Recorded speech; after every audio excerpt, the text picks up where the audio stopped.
Welcome to the Bob Ryan, Jeff Goodman, Tanguay Along for the Ride podcast. As you can tell, someone is missing. The first name on the billboard is booked. He's booked. Now, I'm going to give people a little behind the scenes stuff that happens on the show. On generally a week ahead of time, Bob Ryan will text Jeff and I and say, okay, I can do Wednesday, I can do Thursday, and you can hear his voice in the text. Whenever I read Bob's text, I hear his voice. You hear him, yeah. And I'm like, dude, I don't know what I'm doing tomorrow. I mean, he is booked all week with speaking engagements, and he, believe me, if he can't do this podcast, he is booked. Yes. Because he would do it from a gas station. He's done it. I think he's done it from a gas station. I think he's done it from a gas station. So anyways, Jeff Goodman, Jayson Tatum had himself a night against the Heat in front of the Royals with Princess Charles and Princess Kate down at the old Garden. Your thoughts on Tatum right now being the best player in the NBA? I mean, he's in the conversation. And to me, he's probably the leading candidate for MVP because of not only how well he's been playing and his efficiency, but they're 18-4. And they're without Robert Williams, and they're 18-4. If they were with Robert Williams at 18-4, you'd be like, okay, you know what? I get it. They should be. They should be the best team. Well, they shouldn't be 18-4 without Robert Williams. But Tatum has been absolutely sensational, super efficient. That's the biggest thing, and that's kind of what I talked to him about when I saw him a couple of weeks ago. Is just how efficient he's been, and I think part of it is his growth and his maturity and his strength, right? Able to take better shots. But I think it's the players around him too. I mean, you're surrounding him now with high IQ, cerebral dudes, right? Derek White, Malcolm Brogdon, 2 additions, really since they've flipped it. And you could say they flipped it a little bit before Derek White got here, but Derek White has helped from a team standpoint, from a decision-making standpoint, so that Jayson Tatum and Jaylen Brown both aren't hunting like they used to, because they know Malcolm Brogdon, Derek White, Grant Williams, all these dudes, for the most part, Al Horford, are going to get them. And even Marcus Smart now has become more of an actual point guard who looks for his teammates first and then for his, jack and 3-pointers. Well, I think a testament to this team right now is the leadership, because leadership on a positive note is present when you don't discuss it. Right. You don't need to. You don't need to, because a year ago at this time, this team was in shambles. Okay. So then they lose their coach, Ime Udoka. They bring in a young guy. Yep. Okay. Huge controversy. Not a problem. They don't miss a beat. That's miss a beat. Yeah. And I think it's Tatum. I think it's Jaylen Brown. I think it's Marcus. And I think the leadership and the maturation of this team right now is really surprising me. It really is. When you taste mediocrity for 2 years and then all of a sudden you start playing the right way and winning comes to fruition, it's easy to say, all right, like, this is working, no matter who the coach is going to be. Right. This is working. But I will say, Gary, when is the point when they're going to remove the interim tag from Joe Mazzulla and give him a contract and give him a four-year deal? Because it is working. Is it a large enough sample size to do that right now? What I will say is Mazzulla is a player's coach. He obviously has the respect of these guys by now. Right now, if they go into a tailspin, that's one thing. But we all expected this team right now, instead of 18-4, we figured they'd be like, 12-10 right now. Yeah, right. Figuring it out. So does he deserve it now, or would you wait, give it to the All-Star break, or would you even give it till the end of the year? I would wait until the All-Star break, and I would have a conversation with Jayson Tatum and Jaylen Brown. And I would go to those two players, and I would say, is this your guy? Because let's face it. It is Tatum's guy. Tatum was the key to Mazzulla, okay? Tatum was the key from the sources I've talked to. It was Tatum who basically went to bat for Mazzulla. And then when Tatum goes to bat, it's a whole lot easier for those other guys to go to bat. Marcus Smart, Ime was Marcus Smart's guy. So, that was a tough one. We saw some of the comments that Marcus had. afterwards. And I'm sure he was upset. And I think they all liked Ime. But when Tatum, your best player, goes to bat for you, everybody kind of falls in line, and then you have success. And now it's like, okay, you know what? This is working. This is working. I would still go to the players out of respect, because I think that's what you have to do in the league. It's a players' league. And you know what? It should be. It should be. The players are the league. Yep. It is a players' game.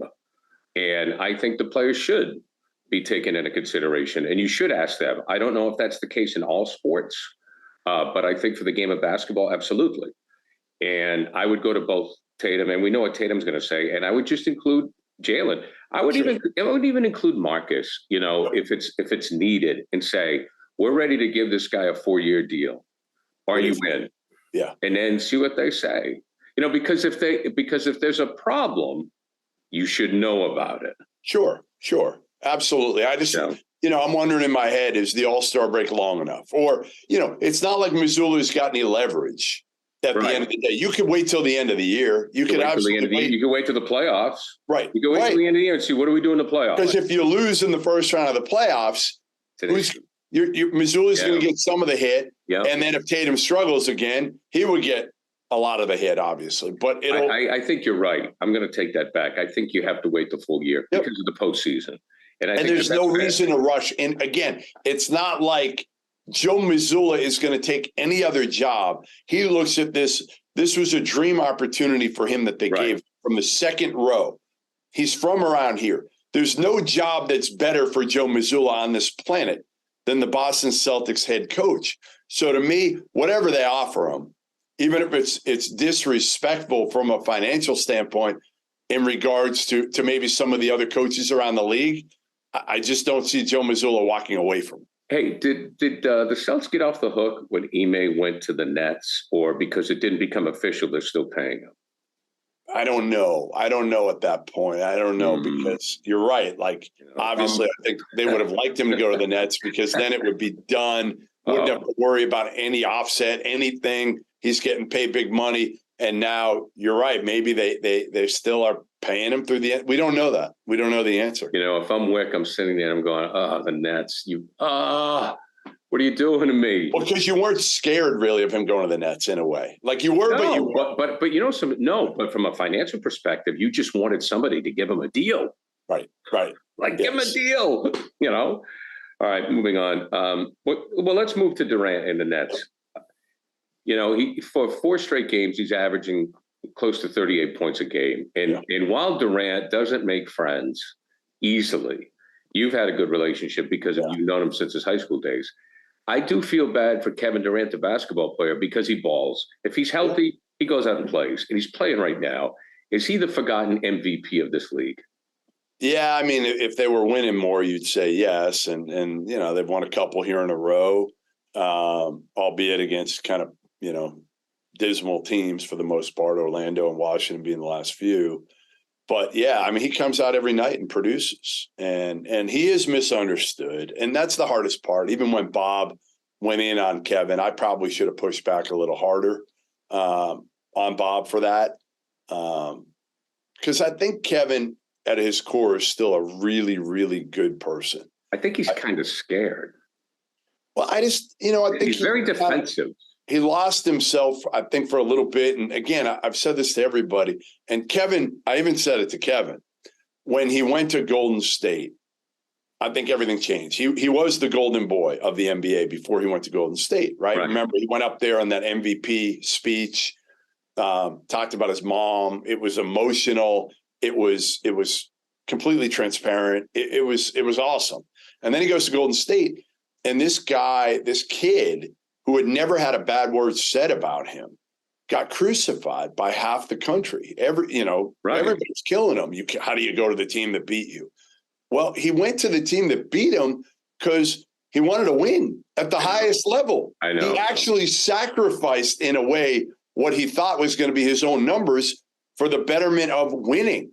And what better thing? He wasn't going to win a title at Oklahoma City. He knew that. Most people were smart enough to understand that. But he goes to Golden State, he gets crucified. He doesn't know how to handle it because he's never been criticized in his life at any level, anywhere, anytime. So he fights back and he becomes kind of a keyboard warrior and he wins titles.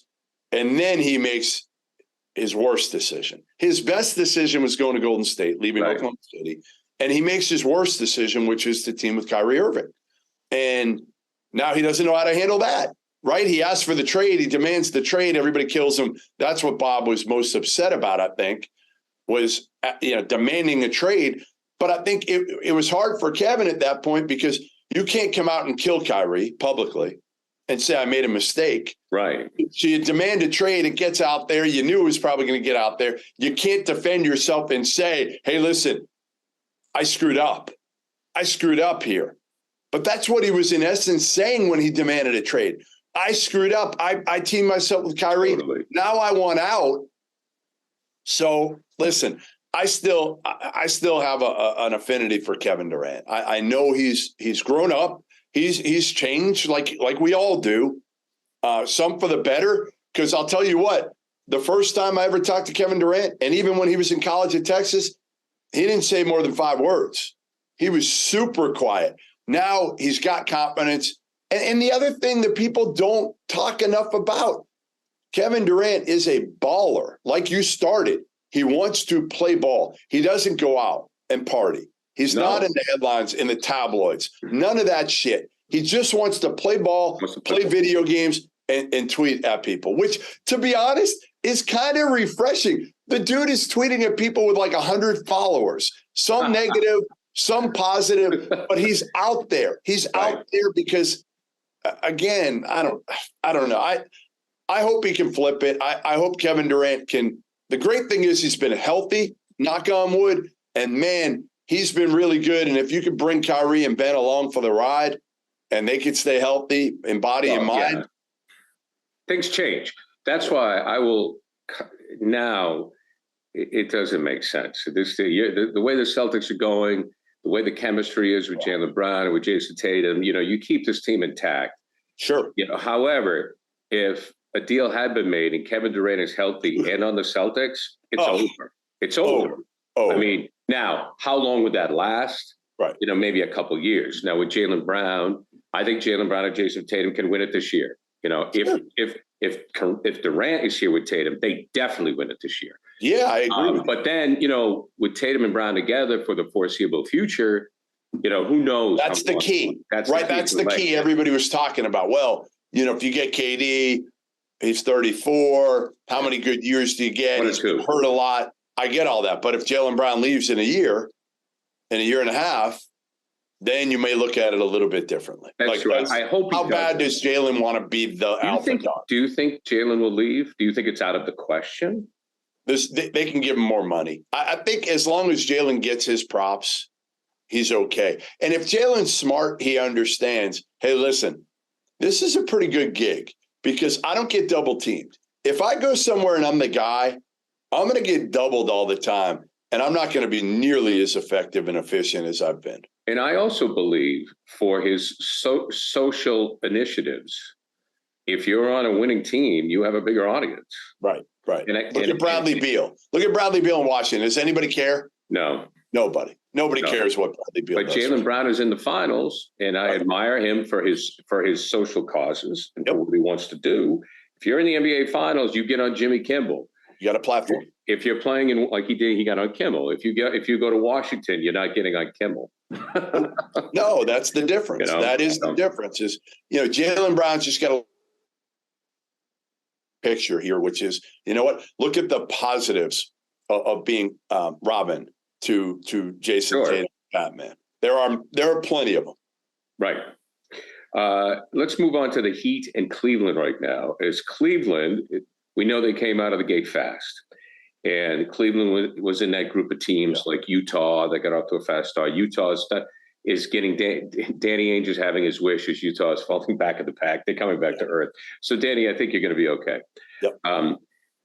Is Cleveland here to stay? In the Heat, which are in the 11th spot, what's going to happen with them? Well, I mean, Cleveland is going to be in that next tier. Will they be third? I don't know. Right now, it's Celtics, Bucks, and a gap. Right. And there's a bunch of teams that are in that tier. Obviously, Cleveland's one of them. We'll see with Philly. They're there right now, even without James Harden. The Hawks, DeJounte Murray and Trae Young. Toronto's in there. Can Brooklyn get there? Cleveland's certainly there, and their roster. And you got to give Kobe Altman and Mike Gansey a ton of credit. What they put together. I saw Gansey this week, the assistant GM, out in Portland, and they're a little banged up right now. But what they've been able to do is absolutely incredible because they were left with nothing. I mean, when they took over, it was like, all right, Kobe Altman got the job because nobody else really wanted it at that point. I think Chauncey Billups turned it down at that point. It was not a good job because, again, other than if you have LeBron, what do you have in Cleveland? You can't get free agents. Right. They were able to make a couple of really good trades and draft picks. Darius Garland helped them. Obviously this Donovan Mitchell trade but Evan Mobley, great draft pick, great piece. They're getting stuff out of Kevin Love right now. So they hit it on those 2 draft picks. Kevin Love's been a really good, guy off the bench. And obviously when you get Donovan Mitchell, you're not getting I don't think he's a top 10 player, but he's a 10 to 20.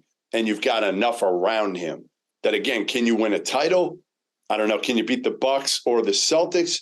Probably not yet. You probably need one more dude. A big wing would probably be their biggest need right now, but they're damn close. And listen, they're competitive. They're competitive right now, and they beat the Celtics so far this year.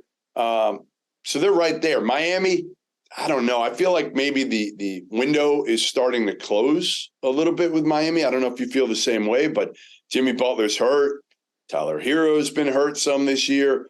Obviously, Kyle Lowry's getting older.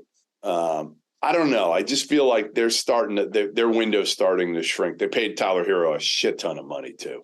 Well, yeah, and he's not, he's not that guy. I mean, he's been blessed to be on a great roster. I think Lowry being hurt. I mean, Butler's the key. I don't think Butler is. Do I think Jimmy Butler's a top 5 or a top 10 player? I don't. No, I don't know. But there's something about him when he's on the floor. Sure. I mean, that changes everything. And if he's not 100%, I think they lose their identity. I mean, again, even when they play the Celtics, it's like, all right, who guards Tatum? Like, he's a difference maker in both areas. Like, Bam Adebayo's a nice piece. Tyler Hero is a nice piece. I'm disappointed. I thought Adebayo would skyrocket. I thought can't score, though. He's not a great scorer. But you know what, Jeff? You're right. You're right. But I thought he would become one because that's the difference. There's a lot of players who come. And he's averaging 20. He's averaging 20. It's not like he's not putting up decent numbers. He is. It's just for him to be your go-to guy along with Tyler Hero. If you have Butler with those two, then you got a good three-man team there at the top. And again, Kyle Lowry's getting older. He's getting older, and their bench is solid. Max Strus and obviously Duncan Robinson doesn't do nearly as much as he did. He doesn't play that much anymore because of Strus. And I'm surprised. I am surprised that they've gotten off to as poor a start as they have. But again, you got to have Jimmy Butler on the court every night. All right, let's go to Zion now, who had 33 the other night. And I was like, oh, wait a minute. Yes, I remember him. Yeah. The book on him was he was never going to be healthy, and therefore the Celtics got the great pick in Tatum. Yep. The crazy number was he had 33 points. He shot 80% from the floor. So where is this guy headed? I think it's a shame he's in New Orleans. I wish he was with the Knicks. I got to be honest with you. Just for the NBA, just for the purpose of the NBA, I wish he was with the Knicks or the Lakers. Yeah, I mean, listen, he finally played his 100th career game the other day. Wow. So that was kind of a milestone of sorts for him. I mean, the good thing is the Pelicans are relevant right now. They're third in the West. I mean, the West kind of stinks right now. But they're the Pelicans, dude. I know, but we're going to see him in the postseason now if he's healthy, right? And the good thing with him is they've surrounded him. David Griffin's done a better job to me of surrounding him with the right players. That's the key with Zion because he's a beast, but you better have guys who could shoot the basketball out there around him. And when he first came into the league, It was like him and Lonzo, and I forget who the third guy was, but their top three players, I guess, was Brandon. Well, was it Ingram at that point? So now it's CJ McCollum, who can shoot the hell out of the ball. Brandon Ingram can shoot the ball. Those year got they brought on Trey Murphy, kid out of Virginia, who nobody saw. He transferred from Rice to Virginia, played 1 year for Tony Bennett, and is long and can shoot the hell out of the ball. So I think what David Griffin has done is, okay, if Zion's going to be our cornerstone guy, we got to have shooting all around him because Zion cannot shoot. So he can fit. But, listen, Zion's going to be Zion. If he's out there in the court and he's healthy, he's a beast. He's still a freak. I just don't know how long his body's going to be able to withstand it. I don't know how many years Zion Williamson's going to be able to play at a high level. That's why you hope he's healthy, for the next 5-6 years. And you can get 5 or 6 good years out of him. But you're right. The whole Zion, remember leading up to the draft, Zion, we can't wait. And we just haven't seen enough of him. Jeff, always a pleasure, my friend. Listen, Bob, we missed you. He will be back next week. Any college notes? I know you've been all over the place. Anything real quick you want to get in? North Carolina has been a complete disaster so far. They went to the title game last year, almost won the whole thing. They were awful in Portland. They played at Indiana last night. I was going to go to the game. My daughter's a freshman in Indiana. I was going to go, and I decided not to, Gary, because I just felt like I've been there enough. And if they won, I knew my daughter was going to probably party afterwards. And I was like, she doesn't need dad. No, she does not. I was just going to say, your daughter would be like, oh, Dad, geez, again. Right. It would. Right. Oh, like, it's got to be brutal. It's got to be brutal because everybody out there loves basketball. So they're all about, oh, hey, your dad, what's your dad think? Yeah, what's your dad think about this? Why is he here again? Why does he keep coming? Well, I don't know. I think the basketball fans like the fact that you're there. I would have liked to have been there. I would. I'm going to get there, a couple times in January and February. But I just felt like I'm going to see her next 2 weeks. I'm going out there. She finishes her last final on Thursday, whatever it is, December 16th.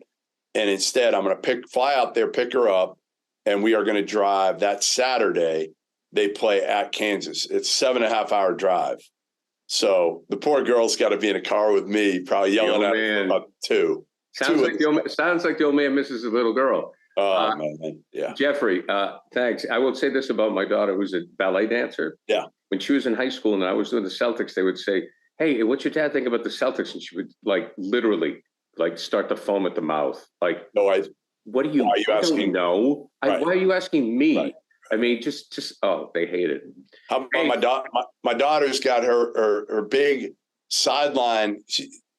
Big Ten Network Plus does something where they give students an opportunity to, other than pretty much men's basketball and football, they have students doing them. It's a great program for Big Ten Network. They have it throughout all their schools.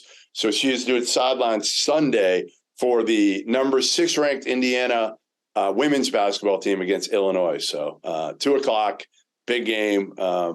Hopefully a proud dad will be watching. Yeah, big shoes to fill. All right, boss, I'll talk to you. You got it. Later.